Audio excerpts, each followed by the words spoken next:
సరేనంటే ప్రభుత్వ కార్యాలయమే, కాదంటే పర్యాటకానికే ఉపయోగిస్తాం ఋషికొండ భవనంపై మంత్రి రోజా వ్యాఖ్యలు. శారదా పీఠాధిపతితో కలిసి ప్రారంభోత్సవం. సో ఋషికొండకు సంబంధించి నిన్ననే ఆల్రెడీ ఆంధ్రజ్యోతి లాంటి పేపర్సే కీలకంగా ఈ అంశాన్ని హైలైట్ చేశాయి. ఋషికొండలో ఆల్రెడీ ఎందుకంటే మన వైజాగ్ అంటంతోనే బీచ్ అంటంతోనే ఆర్కే బీచ్ అంటంతోనే మనకు గుర్తొచ్చేది ఋషికొండ.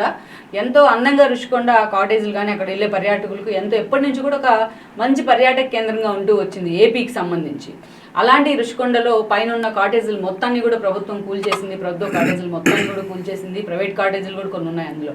సో కూల్చేయడమే కాదు, అక్కడ ఏదైతే ఋషికొండ మీద ఆల్మోస్ట్ ఋషికొండకు గుండు కొట్టే ప్రయత్నం జరిగిందనే విమర్శలు వచ్చాయి.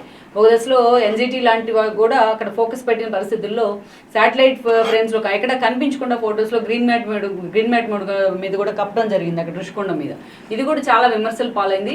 ఇక్కడ దాదాపు 500 కోట్లు పైగా పెట్టి సీఎం నివాసానికంటూ కూడా కొన్ని బిల్డింగ్లు అయితే నియమించారు, కట్టించిన పరిస్థితి ఉంది.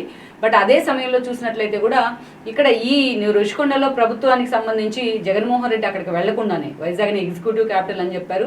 అందరికన్నా ఎత్తులో ఋషికొండ మీద తను ఇల్లు ఉండాలి, తను అక్కడికి వెళ్ళినట్లయితే అని కూడా ఆయన లెక్కలు కట్టుకున్నారు. ఆ క్రమంలోనే ఆయన అక్కడ ఒక బిల్డింగ్ అయితే మొత్తానికి ప్రభుత్వ సొమ్మునే ఒక 500 కోట్లకు పైగా చెల్లించి అక్కడ నివాసాలను అయితే కట్టించున్నారు. ఎన్నికల సమయం కాబట్టి ఇది కాంట్రవర్సీ అవుతుంది కాబట్టి ప్రతిపక్షాలు కూడా దీన్ని హైలైట్ చేసే అవకాశం ఉంది. కాబట్టి జగన్మోహన్ రెడ్డి కాకుండా పర్యాటక శాఖ మంత్రి రోజాని పెట్టి అక్కడ, ఎందుకంటే అది పర్యాటకం కిందకే వస్తుంది అనే ఒక ఫీలర్ ఇవ్వడానికి ఆమెతో పాటు నేను అది ఓపెన్ చేయించడం జరిగింది. అక్కడ శారదా పీఠాధిపతితో కలిసి ఆమె నిన్న ఇక్కడ పాల్గొన్నారు. ఈ ప్రారంభోత్సవంలో కూడా జగన్ సరేనంటే ప్రభుత్వ కార్యాలయమే, లేకుంటే పర్యాటకానికి ఉపయోగిస్తామంటూ కూడా ఋషికొండ భవనంపై రోజా మాట్లాడున్నారు. ప్రభుత్వ సొమ్ముతో కట్టింది, మరి జగన్మోహన్ రెడ్డి సొంత నివాసానికి ఎలా వాడుకుంటారు అనేది పర్యాటక శాఖ మంత్రిగా ఆమె సమాధానం చెప్పాలి. సో ఆమెను ముందుగా ఈ ప్రారంభోత్సవానికంటే ముందు జగన్మోహన్ రెడ్డి తాడేపల్లికి కూడా పిలిపించుకొని ఆమెకు గైడ్లైన్స్ ఇచ్చున్నారు, ఏం మాట్లాడాలి ఎలా మాట్లాడాలి అంశానికి సంబంధించి. అంత ట్రైన్డ్ డైలాగ్సే రోజా నోట్లోంచి వచ్చాయని అనుకోవాలి. ఈ అంశాన్ని ఈ రోజున ఆంధ్రజ్యోతి ఏపీ ఎడిషన్ ప్రధానంగా హైలైట్ చేసింది.